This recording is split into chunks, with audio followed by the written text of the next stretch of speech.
அனைவருக்கும் வணக்கம். இந்த பதிவில் 2026ஆம் ஆண்டு திருவாதிரை நோன்பு எப்போ வருதுன்னு சொல்லி பார்க்க போகிறோம். நம்மளுடைய சேனலை இப்போ தான் ஃபர்ஸ்ட் டைம் பார்க்குறீங்கன்னா கண்டிப்பாக சப்ஸ்கிரைப் பண்ணிட்டு பாருங்க. வாங்க இப்போ நம்ம வீடியோக்குள்ளே போகலாம். கணவருக்காக பெண்கள் கடைபிடிக்க வேண்டிய திருவாதிரை விரதம் இந்த 2026ஆம் ஆண்டு எப்போ வருதுன்னு சொல்லி பார்த்துடலாமா? ஜனவரி 3ஆம் தேதி மார்கழி 19 சனிக்கிழமை அன்று திருவாதிரை நட்சத்திரம் வருகிறது. இந்த திருவாதிரை நட்சத்திர திதி ஆரம்பிக்கிற நேரம் பார்த்துடலாமா?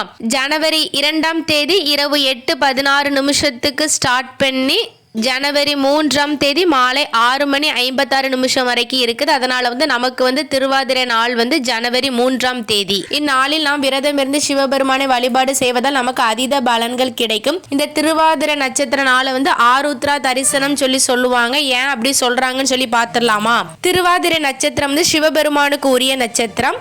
தமிழ் ஆதிரை அல்லது திருவாதிரை என்று அழைக்கப்படும் இந்த நட்சத்திரம் சமஸ்கிருத மொழியில் தான் ஆருத்ரா என்று அழைக்கப்படுகிறது. இந்நாளின் சிறப்பு என்னன்னு பார்த்தீங்கன்னா திருவாதிரை களி செய்வாங்க. எப்படி செய்வாங்கன்னு பார்த்தீங்கன்னா உளுந்து மாவினால் தயார் செய்யப்பட்டுள்ள திருவாதிரை களி சிவபெருமானுக்கு வைத்து வழிபாடு செய்வார்கள். நீங்களும் விரதம் இருந்து இந்நாளில் சிவபெருமானை வழிபாடு செய்யுங்கள். இந்த பதிவு உங்க எல்லாத்துக்குமே ரொம்ப பயனுள்ளதாக இருந்திருக்கும் நினைக்கிறேன். கண்டிப்பாக உங்களுடைய ஃப்ரெண்ட்ஸ் அண்ட் ஃபேமிலிக்கு ஷேர் பண்ணுங்க. நம்மளுடைய சேனலை சப்ஸ்கிரைப் பண்ணுங்க. தொடர்ந்து ஆதரவு தாருங்கள். நன்றி, வணக்கம்.